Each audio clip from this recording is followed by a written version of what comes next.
Hey, welcome to Books and Brew. I'm Andrew Huff, your host. I'm a novelist, screenwriter, all-around media producer, and this show is about sitting down with fellow authors and getting to know their writing process so that I can steal all of their secrets for my own success. Now, here's the thing I know about authors. When we write, we love to have some type of beverage with us, and most of the time, that's going to be coffee. So while we get to sit down with these authors, get to know them, get to know about their books and what it takes to be a writer, I get to try their favorite writing brew right along with them. So let's meet today's guests and find out what I'm going to be drinking. Janyre Tromp is a developmental editor by day and a writer by night. All of that happens at her kitchen table when she's not hanging out with her husband or two kids, her two troublesome kitties, and a slightly eccentric Shetland Sheepdog.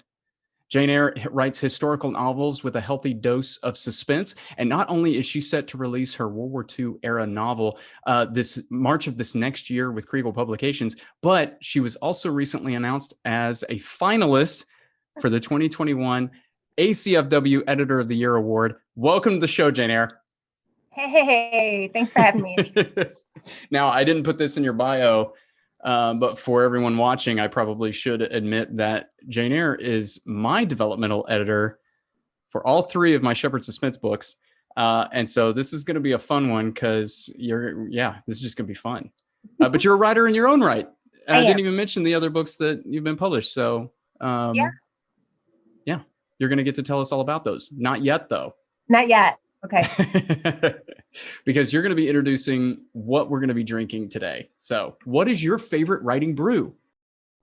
So we were laughing about this, you and I, before we got on to talk. I like my coffee. I actually like my cream and my sugar with some coffee. So I think drink it black. So we're going to be drinking it a little bit different. But Starbucks caramel is one of my favorite coffees. I am definitely a dessert coffee drinker. So that is what we're drinking. It's a little bit, it's Starbucks to me is too bitter normally. So the caramel takes a little bit of the edge off the bitterness of that. And it has like blue goo caffeine, which is what we all need it for. That's right. Yeah. I have that coffee, Starbucks caramel, in my French press. I've been showing it off lately. Ooh. And so it's going to steep for like 5 minutes. Okay. And that's going to be, so here's what happens too, and you know this, is often authors are asked on to shows or podcasts or whatever, and we got to talk about our books. We got to, we're always answering all these questions about books, and I wanted to talk about writing with authors. But I also am like, no, you got to pitch your books. So I basically am like, I'm going to give you a timer. However long the coffee needs to sit and steep, that's how long you have to pitch your books. And when the timer's up, you don't get to do it anymore. So now what's really exciting is about the novel, not only the novel you have coming up, I know you have some other books that have been published. So tell us about what you've written, what is coming up as well. So. So I've previously been published as a kids author. So there's a couple of books out there for that. But March of 22, so a little bit less than a year, I am publishing a book called Shadows in the Mind's Eye. And that's the one that you referenced just a minute ago. It's a World War II era. It's actually just post World War II. And a guy, his name is Sam, comes back from the Pacific, the war in the Pacific. And he has what we would call now PTSD. And he starts seeing things in the mountains of Arkansas where he's from. And everybody, he's the only one that sees it. And so everybody's kind of like, are you kind of losing things? Whereas there's like really something happening up there. So it's got a little bit, it's not super dark, but it's a little Hitchcockian, a little playing with your mind. Is there something going on, or is it just all in his head? And there's a little bit of romance in there between Sam and his wife, Annie. And they've got a sweet little girl, and they've got a cat that's patterned after one of my cats. So it's sweet and fun, but it's got those dark edges, which is kind of what I do. Yeah. And that's then awesome. I actually have a novella coming out in a collection in October of this year. And the novella collection is called It's a Wonderful Christmas. Mm-hmm. and they're all inspired by classic Christmas movies. Yes. Yeah. Is Erica writing on that too, or? No, so this is Julie Cantrell, Lynn Gentry, Susie Finkbeiner, Allison Pittman, Kelly Stewart, and I. Okay. So okay. 6 little novellas. I've definitely heard of it, and it sounds so cool. Yep. So I'm super excited about those. And that, as we were talking to before, my computer crashed last week. It like bit the dust big time. And I had literally the day before turned in copy edits for both stories. So The Shadows in the Mind's Eye and It's a Wonderful Christmas, I had just sent off to the editors. Yeah. So that was a close one. Yeah. Now you haven't just, there is another book that you've written that you can get on your website, right? Yep. So there is a free novella called Wide Open, and that it takes place during the 1967 blizzard in Michigan. There was a huge blizzard that went from Chicago and the Grand Rapids area. And it's a little bit suspensey, and it takes place during the Vietnam War era. So I do tend to, like, my daughter says to me, why do you always write about wars and stuff? Right. Because I do. Just happened. So it's about a girl that gets stuck in the blizzard and then takes refuge with some family friends, and there's a secret that he is hiding that becomes dangerous to her. So that's awesome. I know. Yeah, I was actually thinking about that as even I was going over your bio, because it's funny to say Vietnam War era and World War II era, because typically when you say World War II or Vietnam War, like, you're not writing about the wars at all, which obviously, like, that's a part of the life of the characters, I'm sure, in a lot of different ways, but they're not set, there. And yet that is the best way to communicate about that era, because it was the most significant thing happening or whatever. But I did kind of laugh at that, because I don't know how often you run into that when you're just talking about your books, of being like, it's not a World War II novel. It's just set sort of right after it. It's more of a marker for the timeline, or for the time frame. Historical writers will do that a little bit more, just because that gives immediate context for readers. So right. That's kind of helpful for a reader's perspective. But it's kind of I don't necessarily write about the war. I just write about the effects of the war. So it's like the after is what I tend to write about. Yeah, that's awesome. All right. Well, you're going to get a chance to pitch your how people can order the books at the end of the program. So we'll save that, because they should definitely go out and buy every book you've written. But the timer is about done. It's about 5 minutes for the coffee. And so we're going to press it down. We're going to do the pour cam. We're going to test it. And of course, I think as I'm doing this, I'm going to reiterate, and I'm sure if people have watched any episodes of this, a part of the show is me reviewing the coffee. That doesn't happen until the end, right? And so I won't tell you what I think about it. But you can try to guess by reading my face when I drink it. And I've got to watch your face then. Yeah. I'm drinking mine iced right now. I'm actually jealous of that, because it's very warm here where I am. So it's not very warm here today. It has been, but I definitely like a good iced coffee in the summer. But this is still going to be great. It's going to hit the spot. This is also one of the features of this show, is because it's hot when I first drink it, I always slurp right into the microphone, just so people can get a real nice, I don't know if you're one of those people that enjoys hearing people's noises they make when they eat and drink, or absolutely despises it. It does tend to be one or the other, right? Yeah. That probably wasn't that loud. No, I wasn't. All right. Hey, we have our coffee. I have your favorite writing brew. We've gotten to hear about your books. What's really, really cool about you, Janyre, is that because you work as a developmental editor for a publisher, you have a very unique perspective on the process of a book getting published. Now, we're not going to spend all of our time on this because we want to talk about writing. But as a developmental editor, I think it'd be really fun for you to give like the elevator speech of here's what a developmental editor does for a publisher. Which obviously could be a whole episode in and of itself. But I'm like, yeah, what's a developmental, in case our readers don't know, like you're actually, so I'll kind of use myself as an example. You're not the only editor on a book of mine. And so what does a developmental editor do? So a developmental editor is usually the first round of edits on a book.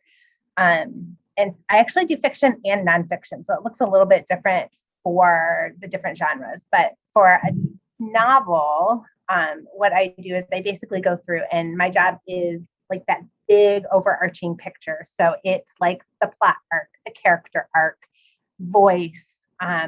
I'll even check timeline. So I do all of the outlines and everything, which is hilarious because I'm not a detail person. I hate outlines. I resist them very much in my own writing, but they are instrumental in making sure that the book hangs together.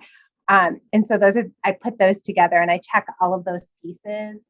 My job is a lot. We call it a gut edit. So I approach a novel as a reader would. And I'm like, oh, that doesn't feel right. What's wrong there? Yeah. And I just drive down and figure out, okay, this character doesn't work here because of XYZ.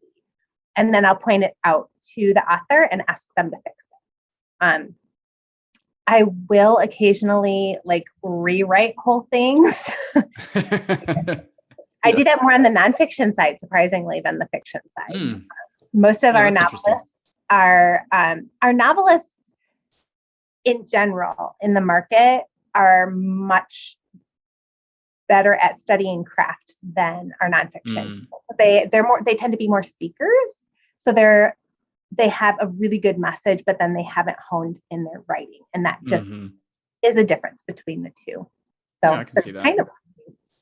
So, and then everybody thinks an editor is like grammar and periods. And I'm like, I'm better than your average person. Yeah. But you can tell my copy editor. My copy editor will tell you, she's like, yeah, that girl doesn't know. Promise, not the girl's friend. Yeah. Well, so anybody watching who isn't familiar with the writing process, after it goes through the developmental editor, it goes to the copy editor, who is the one who's looking more at grammar and punctuation and spelling errors and all that kind of stuff. Yeah. And actually they do like word choice, and they're like, so a developmental editor is book wide, a copy editor tends to be chapter wide, and then a proofreader is sentence. So a proofreader, so there's 3 or 4 rounds of editing in every book. Which this has been my experience, and I'm sure it's the experience of every author, is yes, you have the copy editor or the developmental editor and the copy editor and the proofreader, but every time one of those folks goes through the manuscript, it goes back to the author, and then the author really even is also editing as well, because you might send something back where I'm then working on something that you found that goes even beyond maybe this specific chapter or this specific, right? And then I'm starting to go back over the whole thing again. And then the copy editor does the same thing, and then it's going. So really, in terms of it, as you think about editing, and this is where I primarily want our conversation to go, and especially from the author's perspective, when you think about how much a book is edited from when the author turns in the manuscript first to when it actually is printed, it's a lot. It is. And I will tell you, everybody gets sick of it. Yeah. Everybody is sick of the book. We all love them. And like, I think the authors probably, and I can say this because I experienced this, but also most of my author friends will be like, I am so sick of this book by now. And when it's a proofreader, I'm like, just make it pretty. Yeah. But yeah, no, I mean, we love the book, but after you've read it 40 times. Oh yeah. To affirm or to affirm people like you, editors, and this whole process is for a reader to find the one mistake means, trust me when I say, viewer, that there were a million mistakes that got corrected before it got there by people like Janyre and other editors. Yep. And the funny thing is, like, the grammar things don't bother me as much as like the bigger issues. And maybe that's just because that's my job. Like, my job is to make sure that there aren't like big, huge issues. But man, I'll tell you what, my stomach like clenches every time I turn in a book. I'm like, please let me not have missed something major. Please let me not have missed something major. I think editors and authors alike, we all have this this horrible little demon self in the back of our minds that whispers that we aren't good enough about things. Mm-hmm. Like, you're gonna miss something. You're not good enough, and da, da, da. Oh yeah. I totally have that little demon that whispers in the back of my head, and I lose sleep sometimes over projects that I'm terrified I missed something. Because let's be honest, some projects are easier than others. Yours were glorious. Oh my gosh! What? I did not even ask you to say that, but check is in the mail. Thanks. Well, so now comes confession time, Janyre, because I want to shift now, because I don't want this to be all about your experience as a developmental editor and all that kind of thing. I want to talk about editing as the author. Okay. Because I think there's different approaches that different authors take. And so confession time for me is, I'm going to say the sort of exaggerated version, and then I'll clarify it, is that I don't self-edit when I turn in a book to you. The book I turn in is the book that I wrote. And I say that, so that's the confession, because, and I'll let the dust settle. No, what I'm actually doing is I edit on as I'm writing. And so, because I think there's different approaches that authors take, and I'm bringing this up because one of the things that I've noticed because we're all kind of in communities of authors and everything, is that there's different approaches often to how the author may edit in advance of turning a manuscript in. And so there's definitely authors I know that are like, I wrote it, now the 6-month journey to edit it before I turn it in,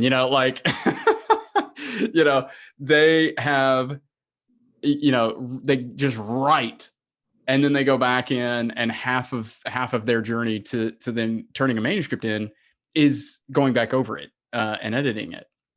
So when I say I don't edit, I'm more making a joke about the fact that, like, when I type the end, it's like going in an email to you. Like, it's not, I'm not going back over it. But that's often because I am editing. I'm self-editing as I'm going. So it's a little bit of a different approach that I'm sort of noticing for myself in terms of how I'd work, which is I'm a plotter. So I've already planned everything out. I've already got it, and then I will be writing, and I may get, 300 words into a chapter, and it's like, start over, or I may get into the chapter and something comes up there that I'm like, okay, can't move any further. I got to go back and fix this other thing. So in some sense, I am editing. Right. Yeah, right. I'm editing as I'm going. It's a different approach to editing. And I'm curious about, first off, your technique, but also some of what you may go, oh yeah, this is what I have seen other authors do. So you have what I call a Hemingway technique. So Hemingway only wrote a page a day. Yeah. And I'm serious. He would just craft that page until it was done, and then he'd move on. And so I think that technique is totally legitimate, and it frustrates the living daylights out of me that there are so many people out there that are like, you just need to power through the first draft, and if you don't do that, then you're wrong. And I'm like, yeah. No, that's not necessarily the case. That's how you prefer it to do it. But there are so many varied different ways that if there are any authors out there listening, the one thing I want you to hear is do what works for you. Mm-hmm. You know what? Yeah. If it works for you and it's not what your mentor does, so be it. So I am like a middle of the road author. So I have basic plot points. I have a big, broad question. So like Shadows in the Mind's Eye started from the idea of how did these guys come back and be okay eventually? Like, how does that happen? Because my grandfather, I would sit down with my grandfather and he would tell me these stories. So it's actually started with a college assignment. This way back. My fascination with history started with Dr. Tom Jones, and American history in college. And I was supposed to sit down with somebody who had gone through the Depression or World War II. So I sat down with my grandparents and they started telling me these stories of that time period. And they had a wonderful marriage. And I'm like, my grandfather was shot down. He was a liaison pilot. So he flew these little tiny Piper Cubs up over the lines and would direct artillery fire. 7 out of 10 did not come back. I mean, this is not an easy job, right? Yeah. And he was a wonderful man. So that's how it started, so I have this big question is usually how all of my books start. And then I have like plot points, like big turning points, and then I do character studies. I do lots of character studies, and scenes, like what does it look like? What does it sound like? All of that type of a thing. And then I start writing. So I kind of have a basic framework, but I don't know exactly where I'm going. And I just write I just write, and I will go back and edit when I'm like, oh, that didn't sound right. And I'll go back and fix it a little bit, but I pretty much write straight through to the middle. And then I'm like, everything has to change. So I go back to the beginning and I replot out, like I do my big turning points again. And then I make sure that because I have a little bit literary in style, not like hoity-toity literary, but like lyrical. So I have my writs are in poetry. So I've got those like lyrical turns of phrase. And I have themes and that type of a thing. So I'll have discovered those by my midpoint. And then I go back and I make sure that everything is there. And then I write to the end.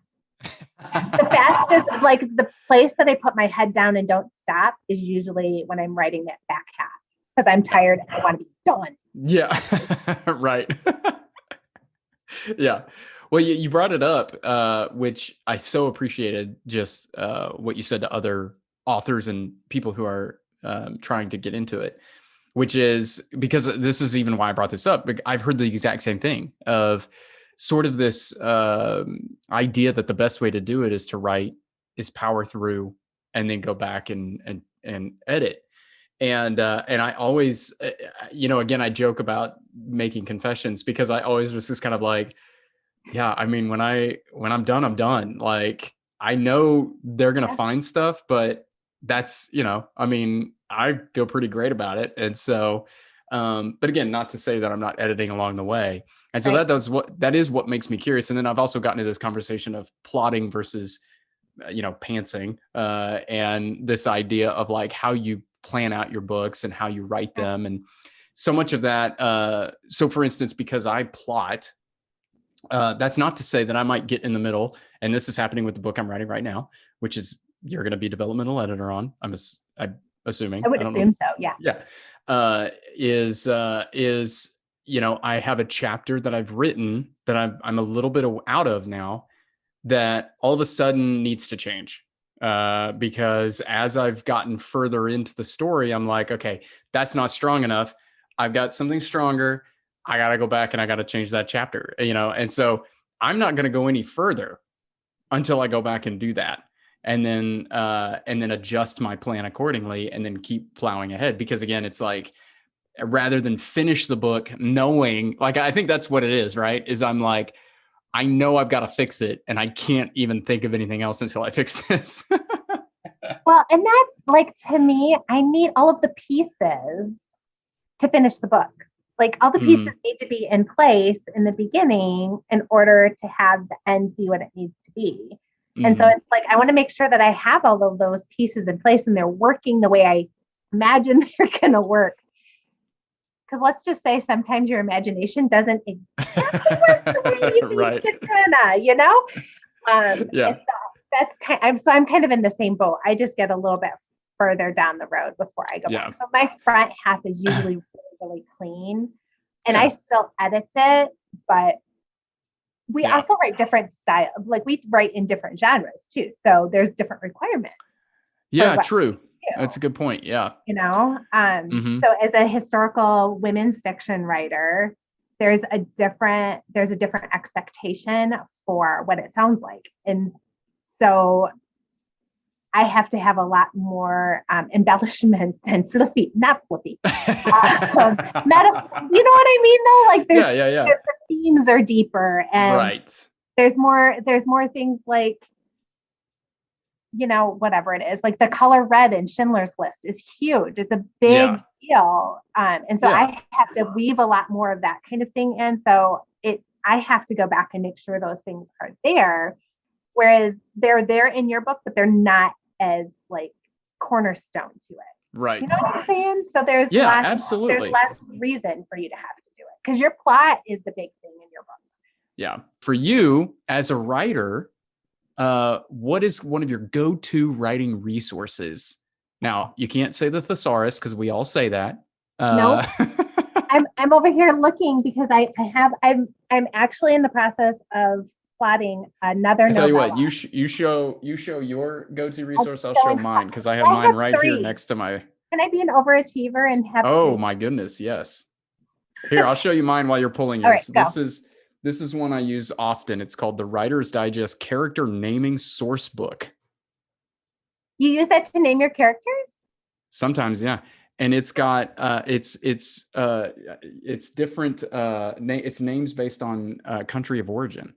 So like if cool. Yeah, and it'll tell you the meaning of the name and it give you some surnames and stuff. So I use that often. A lot of times I will come to this when I'm naming like secondary characters, you know, where like I just need a name. But I don't know if you've ever run into this, but sometimes I'll look back and go, all my characters' names start with the letter C. I need to change some of them.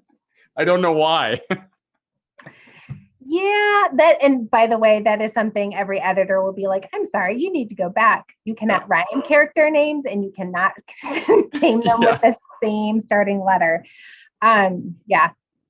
It's a weird thing. That's another science thing where our humans' eyes can pick up the first letter and the last letter and then piece together the rest of the words. So we get we're so easily confused. So so my unique one that most authors don't know about. Can you see it? It's called Poem Crazy. And it's by Susan Goldsmith Wooldridge. And it teaches people how to use words in unique ways.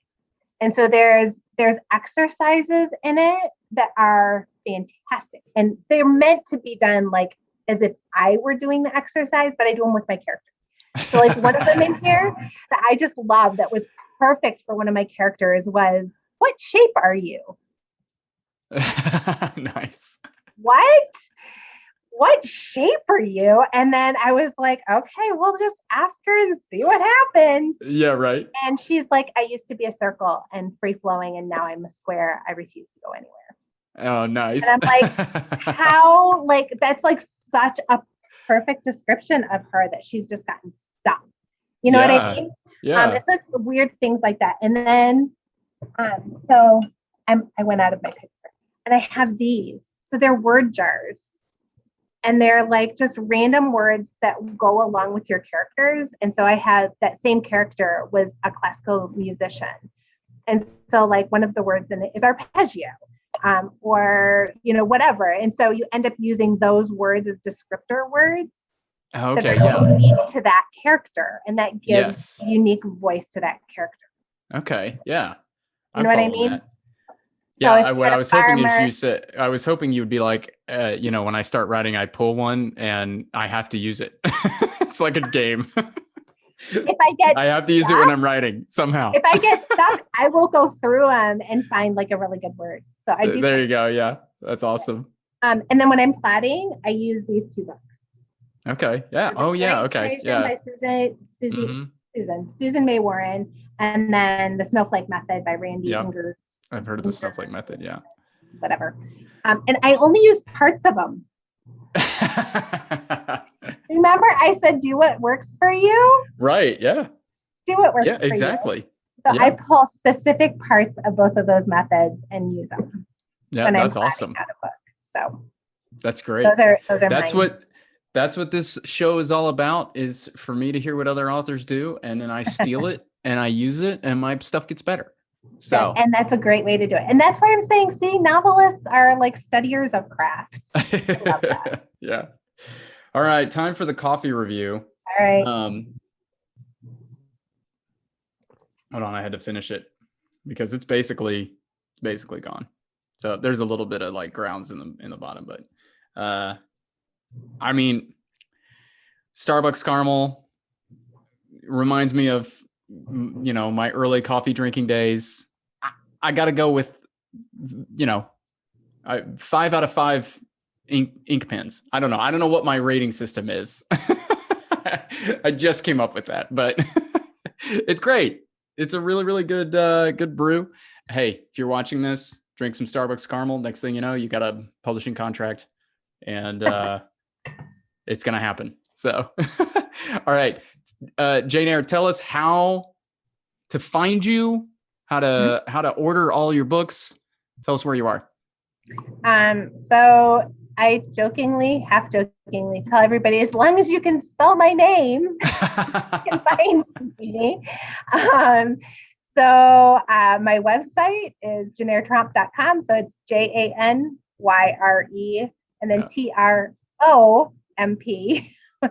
But that's my handle everywhere: Twitter and Facebook and Instagram. It is down here, and it will be linked to in the show notes as well. So that's how you spell it, assuming I spell it correctly when I put this all together.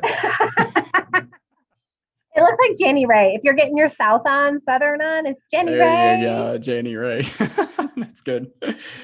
Yeah, and you can find out more about my books at andrewhuffbooks.com. I will tell you that Janyre deserves Editor of the Year award because my books are fantastic. Not just because I wrote them, but because she edited them. And so you can find out all about those. Find me on all of the other social media platforms. And there you go. This has been a great discussion. Well, thank great you coffee, so much for great discussion. Me. Yeah, absolutely. And hey, I hope one day soon we can grab coffee together. That would be amazing. I'm still trying to figure out the sign off for this thing.